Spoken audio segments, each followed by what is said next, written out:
পাড়াও বাবা, ঘুম পাড়াও। ঘুম পাড়া ঘুম পাড়া ঘুম পাড়া। ও ও ও যা। এই যে ঘুম পাড়া।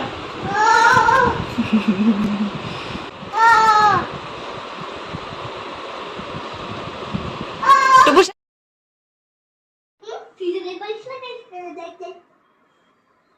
আমার নখটা আমি কেন সাথে দিছে, তারপর আমার নখ কেন বড়, মামি তো এত বড় না। ওটা কি আমার পাতা দিচ্ছিস কেন তুই? নমস্কার বন্ধুরা, সকলে কেমন আছেন? আশা করি সকলেই খুব ভালো আছেন। তো আজ হচ্ছে 10ই এপ্রিল, আর আজকে কুহুরা এসেছে। কালকে হচ্ছে দিদি আমাকে সাধ দেবে, মানে 7 মাস তো হয়ে যাচ্ছে, আর কদিন পরেই করার কথা ছিল সাধটা। তো যেহেতু আমি পরশু বাড়ি চলে যাব, ভাই নিতে আসবে, সেই জন্য কাল দিদি আমাকে সাধ দেবে। তো একবারে মাও দিয়ে দেবে, মানে আমার শাশুড়ি মা। তাহলে 7 মাসের নিয়মটাও এই বাড়িতে হয়েই যাচ্ছে। আসলে দিদি আমাকে যেতে বলেছিল, কিন্তু এই অবস্থাতে যাওয়াটা আমার শাশুড়ি মাই না করে দিল।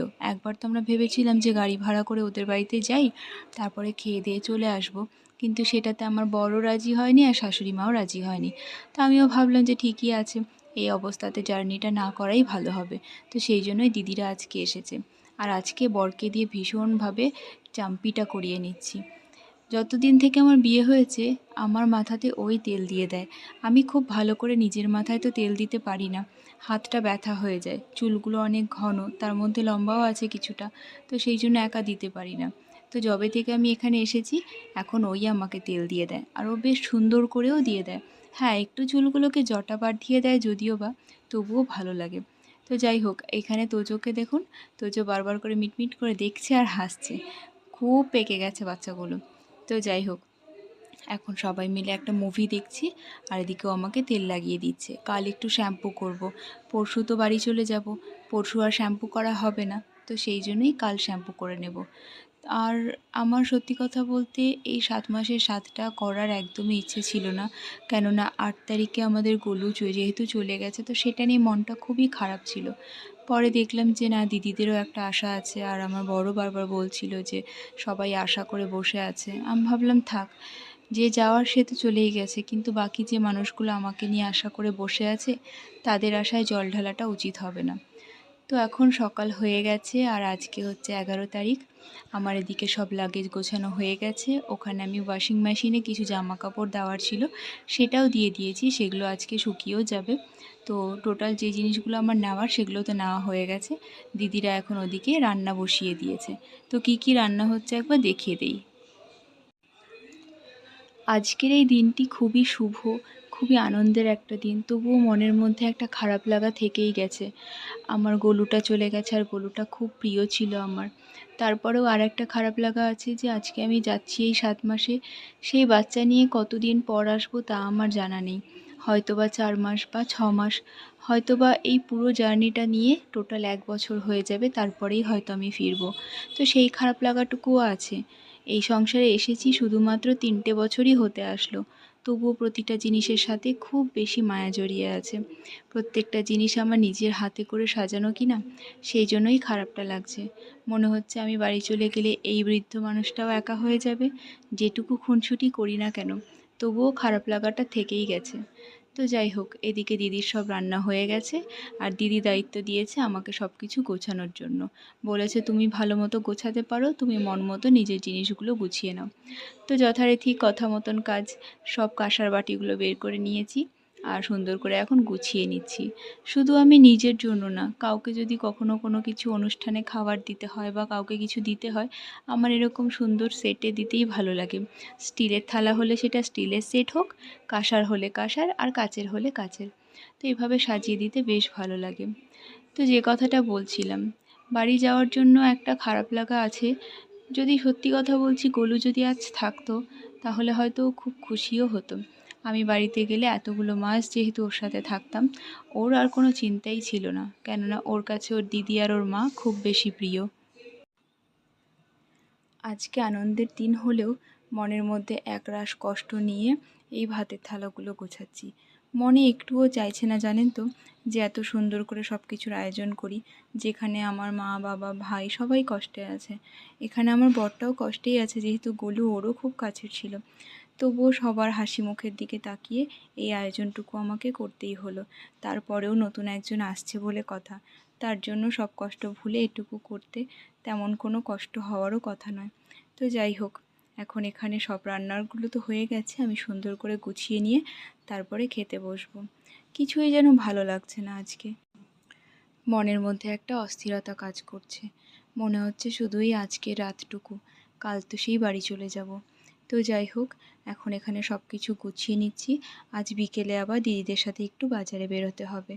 ওই যে 7 মাসের সাধ দিয়ে মা আর দিদি আমাকে একটা ড্রেস কিনে দেবে। তো আমি বলেছি ড্রেস বা শাড়ি না দিয়ে আমাকে দুটো নাইটি কিনে দাও, সেটাই আমার কাজে লাগবে। এখন আর কোনো ড্রেস আর কাজে লাগবে না। তো যাই হোক, এখন এখানে দেখিয়ে দিই কী কী রান্না হয়েছে। ভেজ ডাল, পনির, মাছের মাথা তো দেখিয়েই দিলাম। এখানে করেছে পায়েস, তারপরে এখানে আছে চাটনি, এখানে ভাজা আছে মাছ ভাজা, তারপর এখানে তেল চচ্চড়ি, লেবু আছে, কচুর শাক আছে, এখানে আছে বেগুন ভাজা। অনেক কিছুই রান্না হয়েছে, সবটা খেয়ে উঠতে পারলে হয়। ভাতের থালাটা গুছিয়ে দিয়ে তারপরে যাব একটু আলতা পরতে। প্রত্যেকটা শুভ দিনে একটু আলতা না পরলে বেশ ভালো লাগে না।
বস।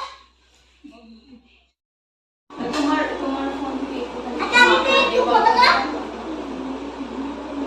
কি তোলা সব কিছু বন্ধ ছাড়া ফেলতে বলবো না।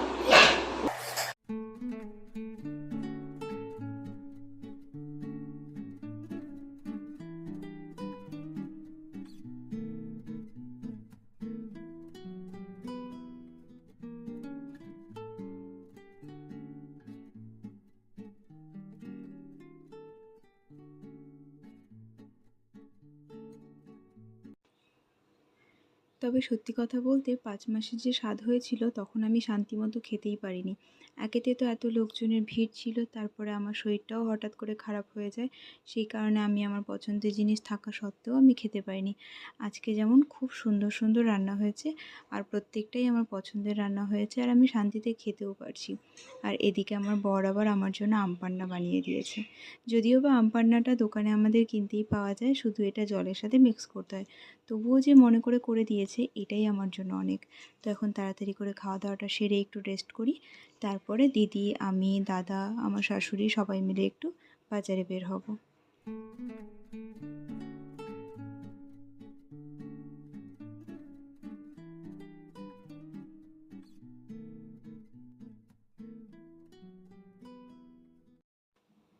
দিদিরা পরে টোটোতে আসবে, আর আমি হচ্ছে এখন ওর সাথে বাইকে করে যাচ্ছি। আমি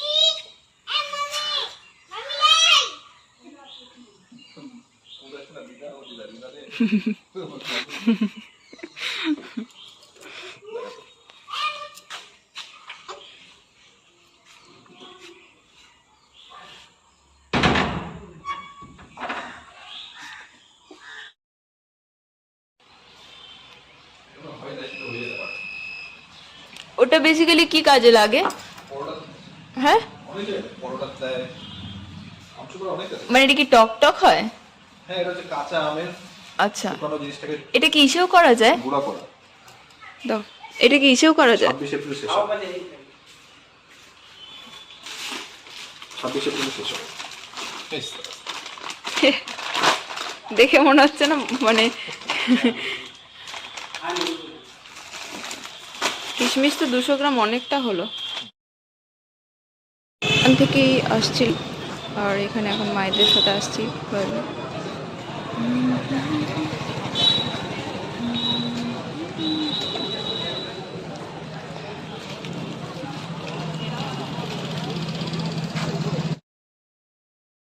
সরস্বতী পুজোতে সব তোমার পয়সা নিয়ে খাবো। সব খাবো। ফুচকা খাবো, মোমো খাবো, আরেকবার মোমো ও, পায়েল পালকের সাথে ফুচকা মোমো খাবে, তোমার থেকে টাকা নিয়ে খাবে।